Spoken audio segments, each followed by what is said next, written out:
Guys sending my GF that this is a real sport. This is real. This is a sport for them? Yes. How the do they know how to do that? What the Isaac? Watch. What is happening? This is the most real part. What do you mean this is the most real part? Meaning the rest? This is real.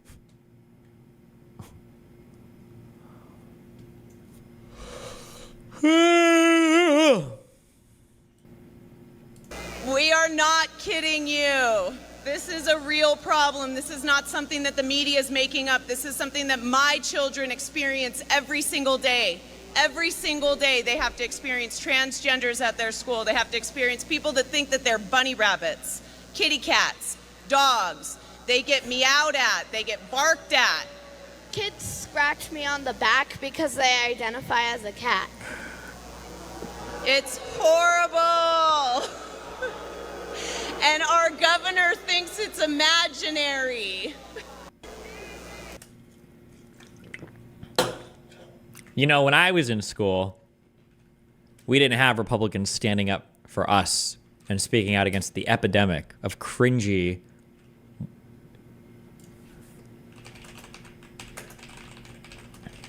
horrible teenagers. It's recording. When they identified as cats when I was a teen. It's recording. Yeah! Yeah! Burn the witch! Yeah! Yeah! Yeah! Yeah! Yeah! Burn the witch! You have to yeah. Oh, okay. Yeah! Yeah! Paul! You owe me money! Yeah! Yeah! Yeah! Yeah! Yeah! Burn the witch! Yeah? Yeah? What are we doing? Yawing. Giving him. Huh? Yawing. Yeah. Yeah. Yeah. Yeah. Yeah. Yeah. I'm done. Yeah. Yeah. Yeah. Yeah. You have to yeah. Oh! Yeah! Ah! Alright, you ready? Yeah! Yeah! Let me see. Yeah! Yeah! Yeah!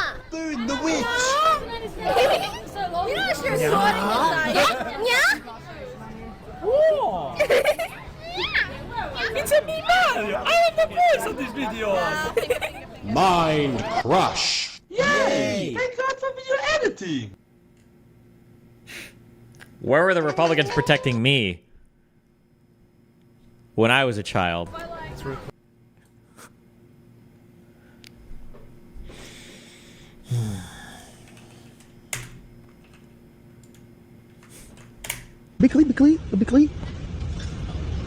Bickley. I don't speak English. How far is the stadium?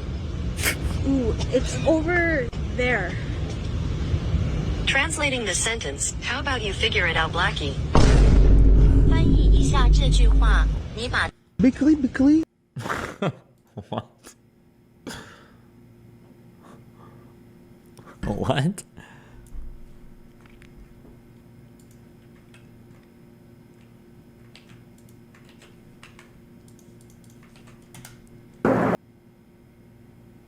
Now to Thornton tonight, where a fight between shoppers at a King Super. Jesus.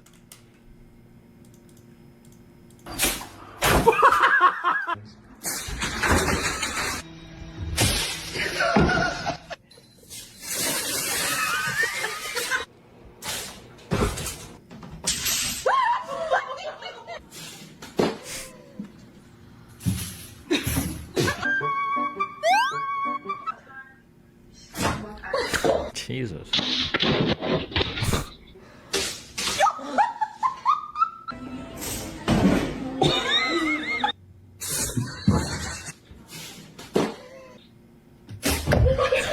Oh my God.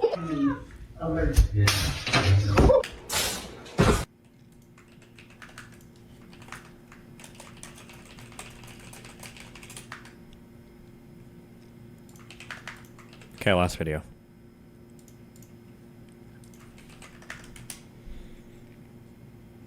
White March, right?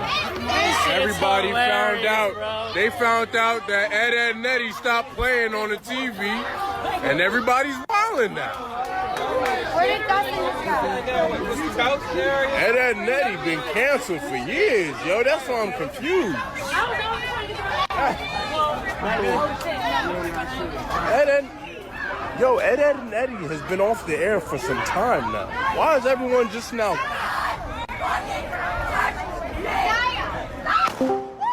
Get in the fucking car right now. Steven. What? Hello? Hello. Hey, let's get this done. Yeah, I got it. I'm queued up for the end of my stream. All right, perfect. So it's easy to clip. A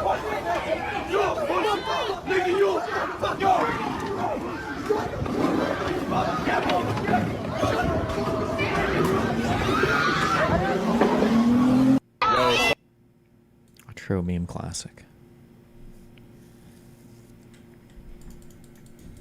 What's up? How's life? How you doing, buddy? Good, good. How about your dang self? Did you enjoy Wisconsin? Yeah. You excited for Vegas?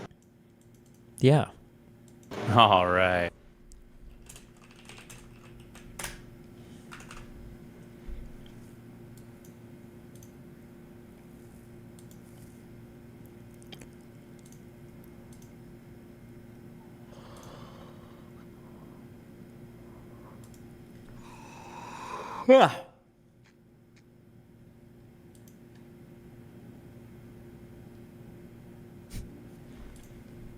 No more of these guys. Stop.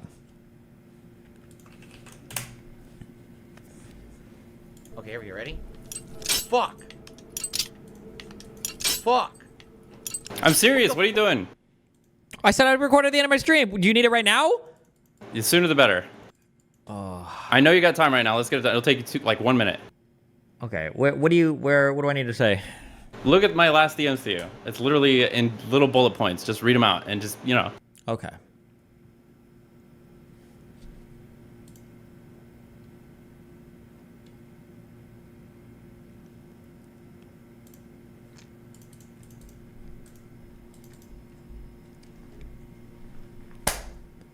All right. Wait.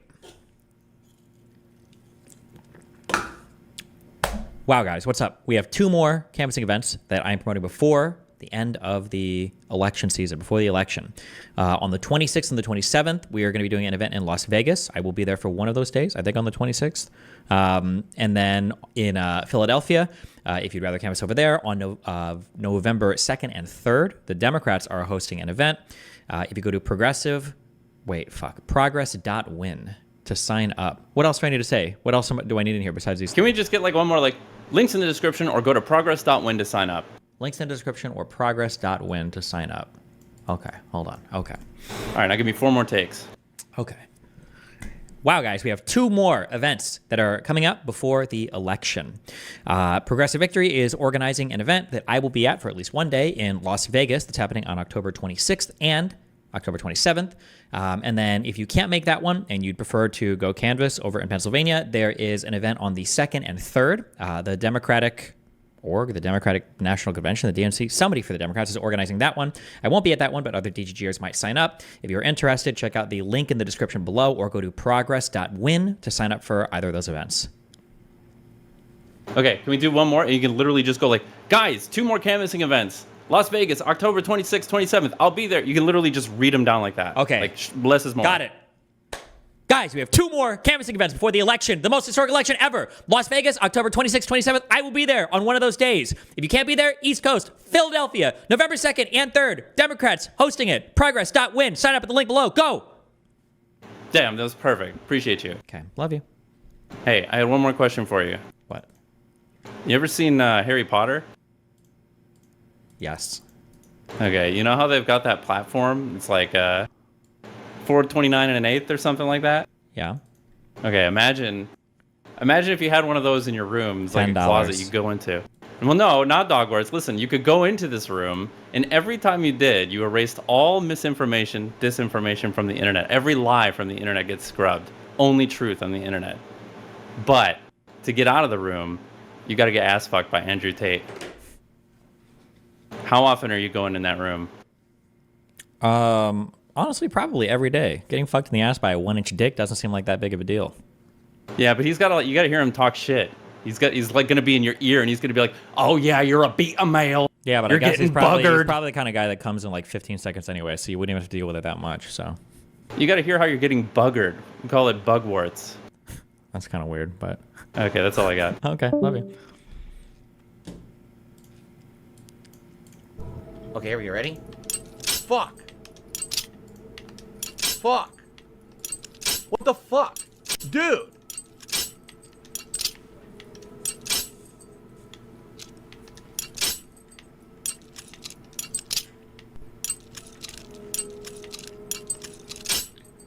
This system is complete shit. It really is. Look. Oh, wait, fuck. I'm so sorry. You guys are.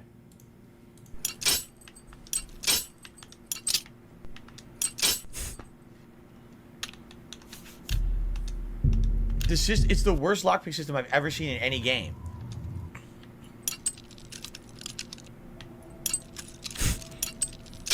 Why the fuck? It was all the way up there.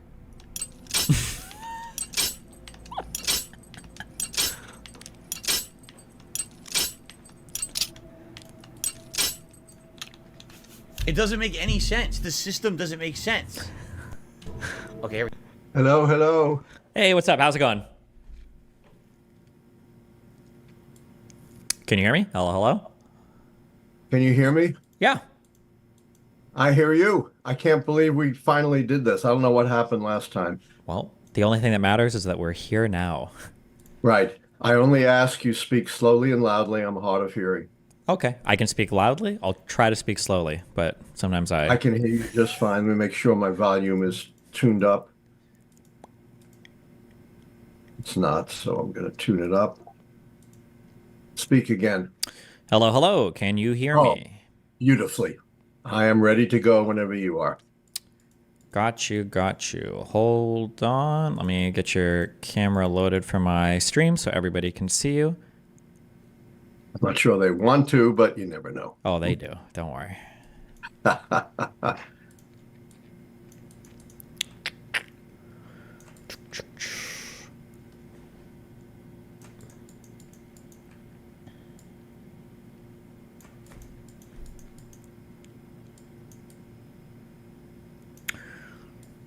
All right. Okay, there we go. All right.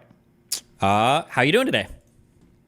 I'm doing great, getting ready to run. I'm training for the National Senior Olympics in the 1,500 meter and the 800 meter run. I qualified in the Maryland Senior Olympics. Congratulations. I think I don't remember if it was the New York Times or somebody you did an interview with, but you were doing the running thing as well. So nice to see that. Yes, they did. Right on the spot in the Maryland qualifiers. Very nice. Very nice.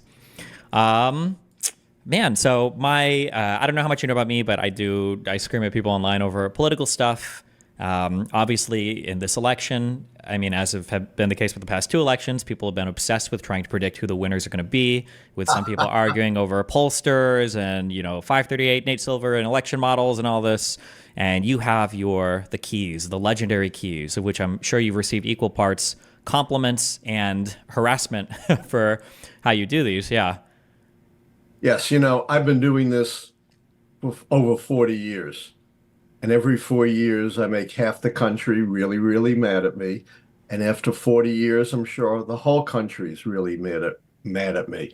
And I definitely get attacks and criticisms every time.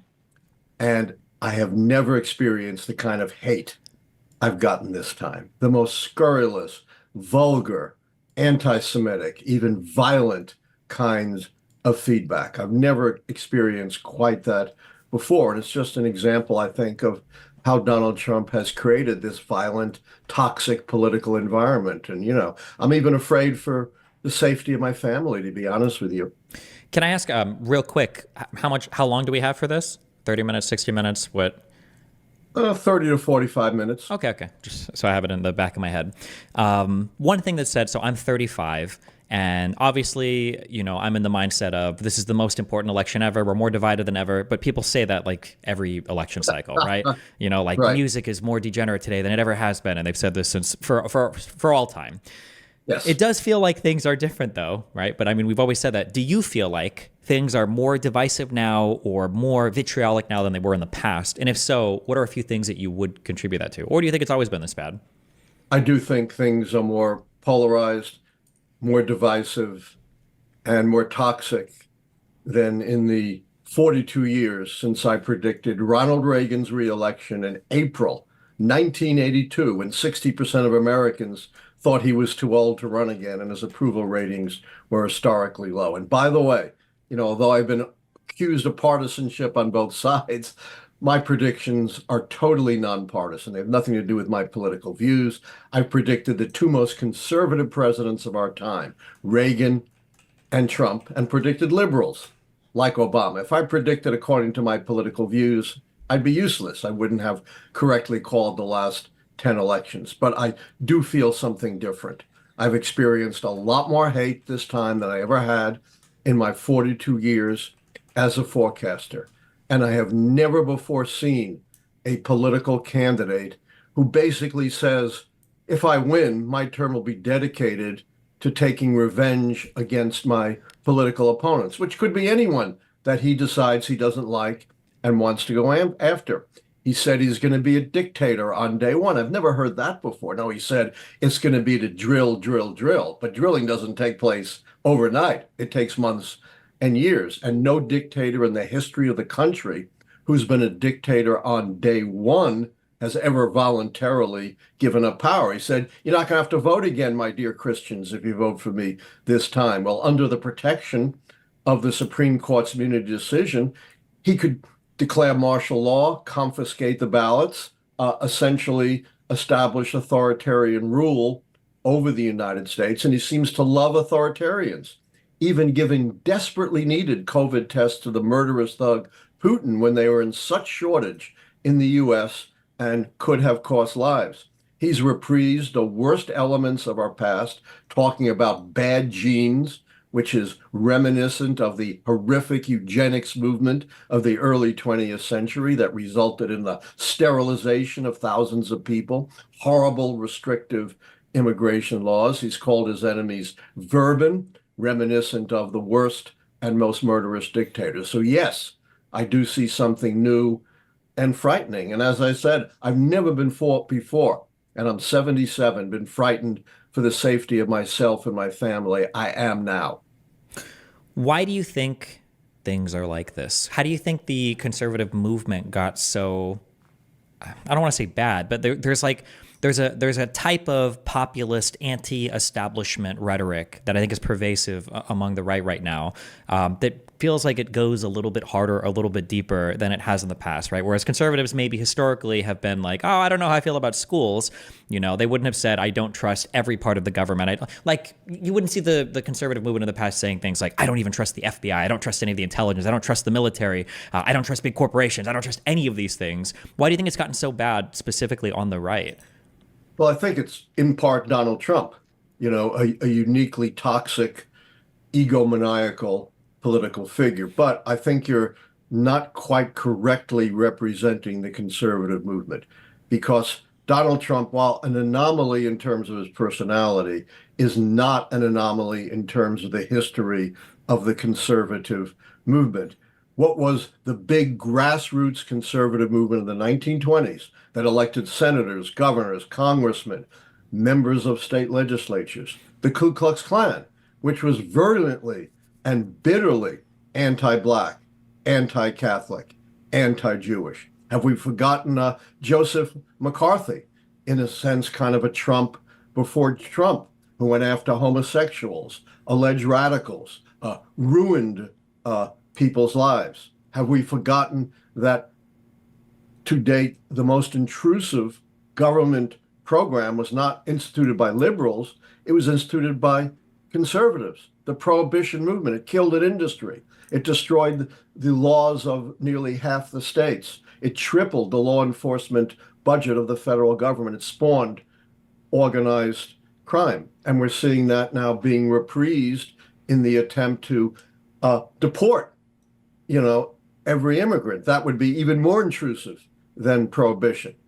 Immigrants don't live in separate communities with big signs saying undocumented immigrants live here. They're integrated into the entire population. They're married to citizens. They're married to legal residents. Their kids are citizens. Their kids are legal residents. You would literally have to demand the papers and proof of many tens of millions of persons if you wanted to deport undocumented immigrants. And of course, if you wanted to establish a fetal life law, you would then have the federal government intruding in the reproductive lives of women across the country. So I think, Trump is a uniquely toxic personality, but I don't think it's just Trump. I think that's a big mistake. If Trump blitted out tomorrow, I don't think there'd be that much change in the modern Republican conservative movement. What do you think is the future of the conservative movement after Trump? Well, actually, wait, let me ask one quick question, because I said this completely incorrectly before. In 2020, when Trump lost, or didn't lose, I guess, depending on who you ask, but for the rest of us, when Trump lost in 2020, I figured he wouldn't run again. You can't lose an election and then rerun against the same guy that you lost to 4 years later. He's already, there's just no way, and he did. If Trump loses this election, do you think he'll run again in 2028, or do you think he'll kind of step aside? Will the Republican Party tolerate it? Will the constituents be too supportive of him for him to leave? What do you think will happen? Well, the Republican Party is so sycophantic, is so united behind Trump. I think, sure, they would nominate him again. But, he's going to be 82 years old. He's not in the greatest of health. I'd be really surprised if he was vigorous and sharp enough to run 4 years from now. I have a lot of problem with the mainstream media.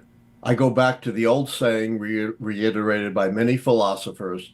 It's not just the evil people who wreak havoc on our world. It's the good people who don't do enough to stop them. And the media has been very much complicit with Donald Trump. They've given him immense coverage because he creates ratings. Every day during his trial, Trump goes out, speaks uncontested, lies, attacks the judge, attacks the judge's family, attacks the justice system, and says the same thing. And yet the media reports it every single day. Plus, they are far too much treating this election as though it were a normal election of policy clashes. It's not a normal election of policy clashes. Policy is irrelevant to Donald Trump. He couldn't care one whit about policy. He cares about imprinting his stamp on the government, which means enriching himself, destroying his political opponents, snuffing out the free press, very much. And he's been explicit about this. It's not like you have to discern it. Who's his big buddy who he's embraced? Viktor Orban of Hungary. And what has Viktor Orban done? Destroyed the political opposition and destroyed the free press. The press spent 2 weeks, headlines every single day, blasting Biden for so-called, mental decline, perhaps legitimate. Why aren't they spending every single day blasting Donald Trump for his obvious decline? He rants incoherently for his lives and for his clear and present danger to the survival of our democracy and the freedom and safety of every American. I'm always reminded of the statement during Nazi Germany of Pastor Niemöller,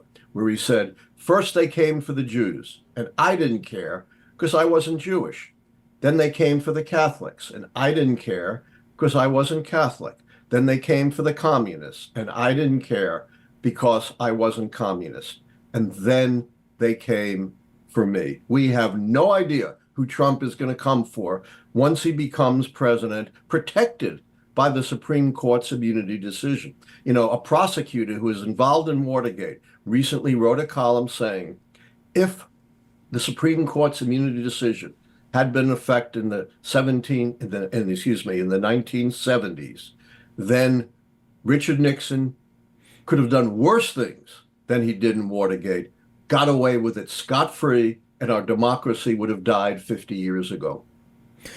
One of the difficult challenges of the early, I guess, like presidency of Donald Trump was I noticed that media was having this weird issue where Trump was doing a lot of unprecedentedly bad things, things that probably should have been called out or things that needed to be commented on. But you ran into this world where when you commented on it, people would start saying, wow, you are deranged. You have Trump derangement syndrome. You're just calling him out over and over again. It's so unfair.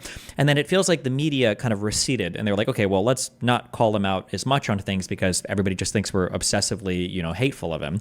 And I feel like we're in this weird world now where even when conservatives aren't on the network, conservatives are still able to control the narrative because they've imprinted so much in the mind of the media that they have to be fair. And I'm not saying that they have to be fair, but I was screaming on my stream at my monitor when I'm watching, them talk to walls, and they're like in the 1980s or whatever. You said that you went to China and you were there 3 months after, or for Tiananmen Square, and how could you say this or whatever? And they treated that question the same as for JD Vance. They were like, would you help Trump steal the election again, or would you help, or do you believe in the results of the election? They're, like, these questions are the same thing. Like, they mean the same thing. Like, they matter as much for a candidate, for vice president, to be fair, not president, but this obsession with the media to try to remain impartial, or at least to be perceived as impartial, sometimes I feel like causes them to I guess, like, cede more ground to the conservative argument than they should be. What do you think? What is your suggestion for how the media should navigate that environment? Where if you cover Trump honestly,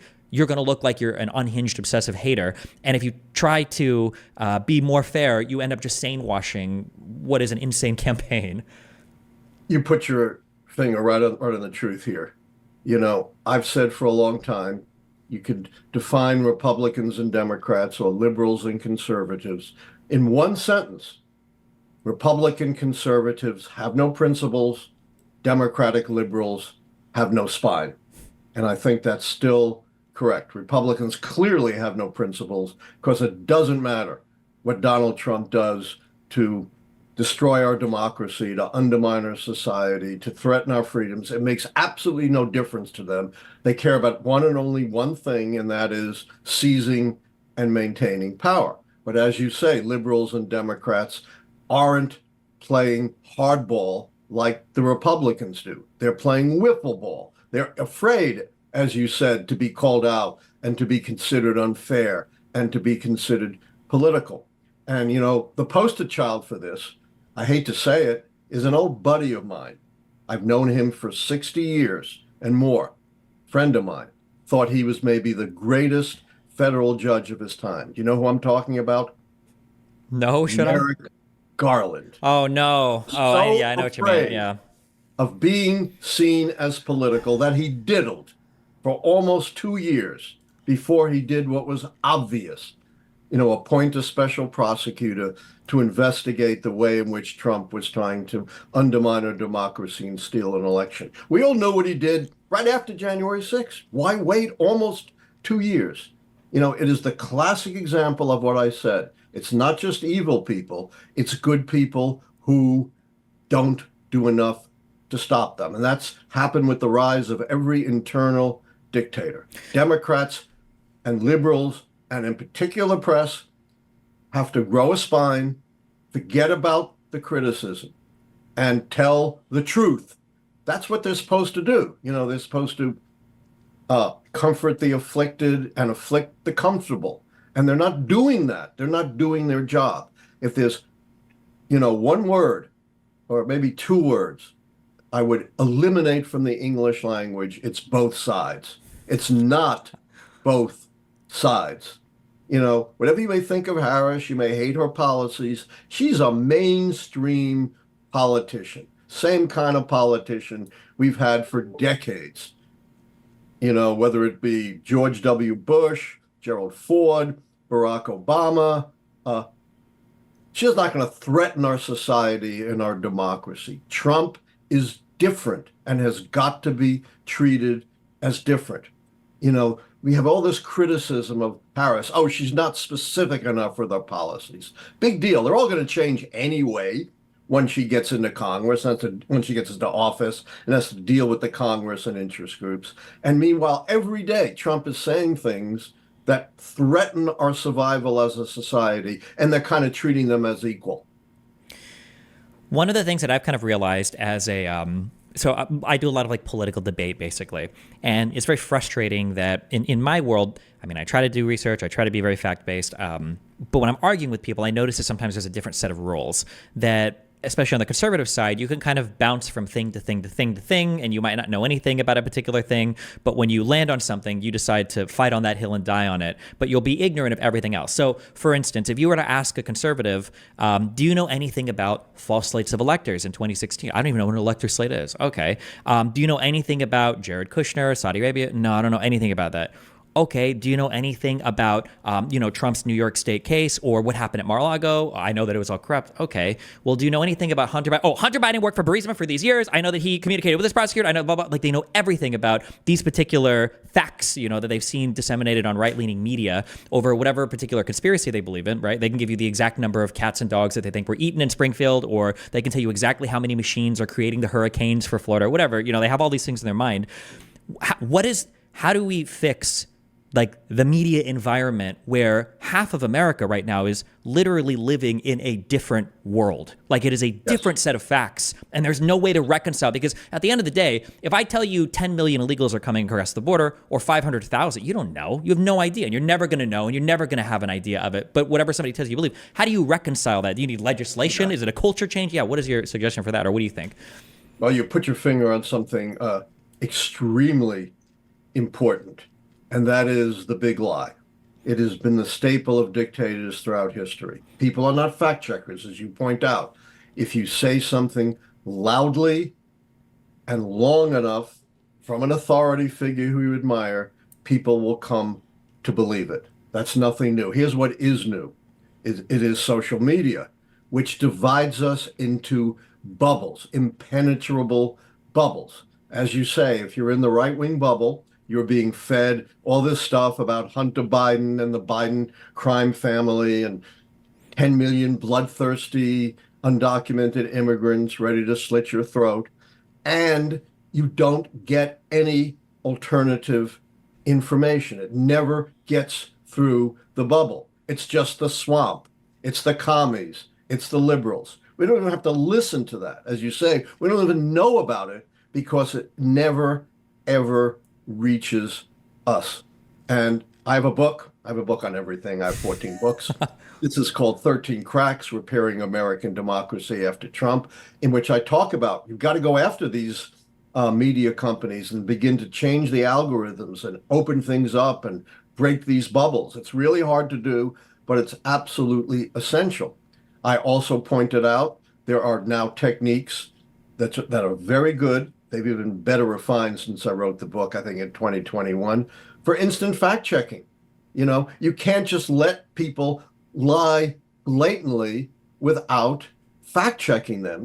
Trump says, I ordered 10,000 National Guardsmen to protect the Capitol, and Nancy Pelosi rebanded the order. Well, one, there was no such order. His own officials said there was no such, and Nancy Pelosi has nothing to do with security of the Capitol. Or he says, everyone agreed we should overturn Roe versus Wade and bring it back to the states. Well, every survey shows over 60% of Americans thought just the opposite, that Roe versus Wade should not be overturned. Not difficult to fact check these and put it right up there on the screen every time someone says one of these blatant lies. I understand there are gray areas where it may be difficult. But when Donald Trump speaks or J.D. Vance speaks, or Haitians eating cats and dogs, it's not gray area. It is readily acceptable to fact checking, and it should be. And again, the media shouldn't be afraid of being accused of being biased. Fear is the killer. And unfortunately, too many of the good people in our society are paralyzed by fear. Yeah, there's this weird continuum fallacy thing that happens where people are like, well, how would you fact check a claim? And they'll pretend that the claim is like, minimum wage is good for the poorest of workers. And it's like, okay, that's a difficult claim to fact check. That is. Machines creating hurricanes or FEMA preventing supplies from getting to people, or FEMA, all the aid is just a loan, or they're going to steal your house. These are not difficult claims to fact check. And this, this weird equivalency of like, well, it's hard to fact check the toughest claims ever made in economics, and that's like the same as fact checking, whether Haitian migrant gangs are destroying Ohio. Like these are not the same type of claim. I feel like a lot of issues that come up also, you said this, you alluded to this, and something you just said, that I feel like a lot of Americans just don't understand basic civics. And because they don't understand basic civics, there's a lot of stuff that's immediately inappropriate or not okay, but you have to explain quite a bit to make somebody understand why. Like, for instance, Donald Trump relying on a whole bunch of private legal counsel, that's very weird. That Giuliani and Powell and Eastman and all these guys, these are not White House counsel. These are not counselors to the president of the United States. These are just private lawyers that Donald Trump has hired. And having this kind of breakdown of understanding, or like FEMA, where does the money come from, or who votes on it, or what is the, the chain of command of this? Like, why didn't Pelosi protect, the Capitol building? It's like, Pelosi's, just a member of Congress. Donald Trump is the head of the National Guard that would be deployed to DC. These are just basic civics things. Do you feel like American education or average American understanding of how the government works has gotten worse, or has it always been just kind of whatever and it just hasn't been tested that much? Or I'm not sure it's gotten worse, but there is a war against knowledge and a war against education. If you read any recent books on how dictatorships take hold, the way in which dictatorships begin is through the manipulation of information and education. That is their technique. And we're seeing that all over red states. They're banning books that present contrary views to conservative orthodoxy. They are forcing teachers to teach false conservative orthodoxy, such as discrimination no longer exists in America. There's no lingering discrimination, even though 99% of the scholarship proves otherwise. They passed legislation. You can't talk about people with alternative lifestyles in the schools. There is a war going on for the truth. And if those who value the truth and not just political orthodoxy lose this war, and then, that is a step on the pathway to losing our freedom and losing our democracy. So I think it is critically important that people who are devoted to the truth, combat what's going on in every possible way, and, rededicate ourselves to really sound history and sound civic education. It's a long-term trench warfare. It's not a battle that's going to be won overnight. Okay, I got two quick ones. One, because I've got a guy that's a big fan of you who fights a lot of my community over this. The first one is, do you still think that Biden would beat Trump in the presidential election if he was still the candidate? And then the second one is... One at a time. I'm an old man. Oh, yeah, go for it. Yeah, go for it. Do you think that Biden would beat Trump? Yeah. I never said that. Okay. What I did say was a lot would have to go wrong for Biden to lose, but it could. Never made a final prediction until Biden was out of the picture. I was very critical of what the Democrats were doing, openly trashing viciously their sitting president, right out in public. I've never seen that, and I've studied our politics since the founding. I also thought Democrats were headed for a disaster. That is, that they would push Biden out and then have a big party brawl for his successor. On my 13-key system, that would cost the Democrats 2 keys, the incumbency key and the incumbent party contest key. No White House party since 1900 has ever gotten reelected when they've lost both those keys. But somehow, maybe they listened to me, who knows, I said it a lot, Democrats grew a spine and a brain and united behind Harris and only lost 1 key, the incumbency key. I also noted that the Harris candidacy probably helped the Democrats with 2 other keys. The third party key, voters didn't have to choose between 2 old white guys anymore. Hate saying that, being an old white guy, but it's true. And social unrest, because the unrest had been directed against Biden and he's now in the background. So the keys fully take into account what happened unprecedented within the Democratic Party. I never said, and I never would ever say that Biden would have won, because I don't deal in hypotheticals. And we have no idea what would have happened if Biden stayed in. You know, it was a long time to go, and all kinds of things could have happened. Okay. And then question, Sure. just curious, obviously, you've designed the system. I'm sure you've seen a lot of people talk about it. Probably a lot of people talk about it improperly. I've watched a lot of people talk about it who haven't heard you describe, some of the keys. If you could change anything about your system at this point, would you? Would you add one? Would you take one away? Would you change the way that one works if you could change anything at this point? Terrific question. Every 4 years, someone tells me, you got to change your key. We have an African American running in 2008. Never had that before. America's not ready to elect an African American. Got to change your key. We have a woman running. Got to change your key. We have a big October surprise. A major party candidate caught on tape bragging about sexually assaulting women. Got to change your key. Of course, you can change a model on the fly without producing errors. If I had listened, I would have miscalled 2008 and miscalled my call of a Trump win in 2016. Moreover, the keys are incredibly robust. Predictively, I'm predicting elections since I called Ronald Reagan's reelection in April 1982, when 60% of Americans said he shouldn't run again. He was too old, and his approval ratings were historically low. And people were talking about a one-term presidency like Jimmy Carter. But developmentally, the keys go all the way back to the horse and buggy days of politics, the election of Abraham Lincoln in 1860. We had no automobiles, no planes, no polls, no radio, no television. Women couldn't vote. African Americans were enslaved. My ancestors from Eastern Europe weren't here yet. We're an agricultural society.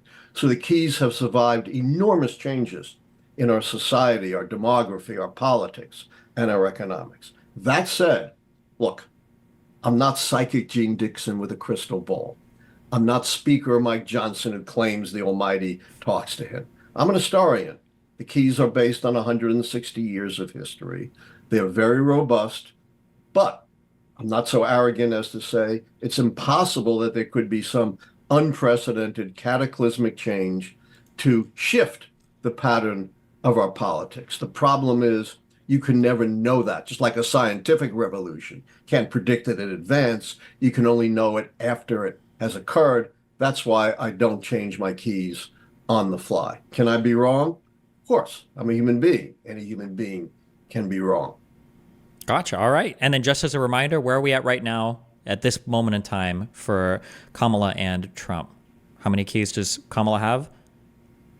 Right. The way it works on my 13 keys, which gauge the strength and performance of the White House party, unlike the punditry and the polls, there's a big message here. It's governing, not campaigning, that counts. And that's what the 13 keys gauge. And the way it works, if 6 or more of the keys go against the party holding the White House, they're predicted losers. Fewer than 6, they're predicted winners. So the easiest way to look at it is to tally the keys that are negative for the White House party. They lost the mandate key because they lost U.S. House seats in 2022. They obviously lost the incumbency key. Biden's not running. It's a binary key. They lose the incumbent charisma key. Whatever you may think of Harris, she's only been a candidate for a little while. She hasn't reached the stature of an FDR, a once-in-a-generation, across-the-board inspirational candidate, which is needed to secure that key. So that's 3. They lose the foreign policy failure key. The Middle East is a disaster. It's a humanitarian catastrophe with no end in sight. We might not be fighting those wars, but we have deep interests in the Middle East. That's 4 keys down. That's 2 keys short of the 6 negative keys that would be needed to predict Donald Trump returning to the White House. And so the keys predict we're going to have a path-breaking president, the first woman president, cracking, at least shattering the glass ceiling, and the first president of mixed African and Asian descent. Steve, kind of foreshadowing where our society is going. We're rapidly becoming a majority-minority country. Old white guys like me are on the decline. All right. Do you think I'll ask a final question, I guess. What do you think are the two keys that they're most likely in danger of losing, or that could I know you don't predict the exact outcomes of keys in the No, future. of course Yeah. not. What do you think are the two that would be the ones you'd be worried the Well, the most about losing? shakiest key is the foreign policy success key. Uh-huh. I give that to the administration because it was Biden and Biden alone who put together the coalition of the West that stopped Putin from conquering Ukraine and going after our NATO allies and deeply endangering America's national security. Despite very limited Republican support, his support has kept Ukraine alive for more than 2.5 years, even enabled them to make an incursion into Russia. I think this will go down as an historic presidential achievement. But, wars are fluid, and I suppose there could be a catastrophe in Ukraine. I've also been blasted for not giving the challenger charisma key, which would count against the White House party, to Trump. People say, how can you say Trump's not charismatic? And my answer is simple. It's not what you think of him. It's whether he fits the key, how it's defined and how it's been answered since 1860. And you have to be one of those once in a generation, across the board, inspirational candidates. You can't just appeal to a narrow base like Trump did. In 4 years as president, his approval rating was 41% on average, right at the bottom of presidents. In 2 elections, he lost the vote of the people by 10 million votes. His approval rating has never hit 50%, and in 10 years almost, it's pretty much hovered in the low 40% range. So whatever you think of him, he clearly, it's not close, does not fit the definition of the key. Steve, every day I get people claiming they know better how to define my keys and call my keys than I do. And I have a simple answer. You want to develop your own system based on your own definitions and your own calls, go right ahead. I encourage it. But if you're going to use my system, you got to stick to how the keys are tightly defined. I have 30 pages in my book predicting the next president, the keys to the White House 2024, on turning the keys. So you got to stick to the system if you want to use the system. And of course, these people never develop their own predictive system. If you want to further follow my analysis of the keys, I have a live show with my son every Tuesday and Thursday at 9 p.m. Eastern at Allan Lichtman YouTube. That's ALLANLICHTMAN YouTube. Gotcha. All right. Thank you so much for the link to your show. I'll throw it in all my chats. Good luck with your races that you are training for. And yeah, any other final thoughts or places where you want people to look for you as well, or any books you want to plug or anything? Yeah, I'm also, on every social media at Allan Lichtman YouTube. Please, consult my book if you want to know how the keys are defined and how they are answered. And my final word is keep your eye on the big picture. Don't be distracted by day-to-day events, and understand the big message, which is a very positive message to everyone listening to us. It's governing, not campaigning, that counts. And you, the American people, historically have responded positively to positive governing. Awesome. Thanks a lot. I really appreciate the conversation. I enjoyed it very much. Thank you. Send me a link. Gotcha. Bye. The keys, guys. Don't lose the keys.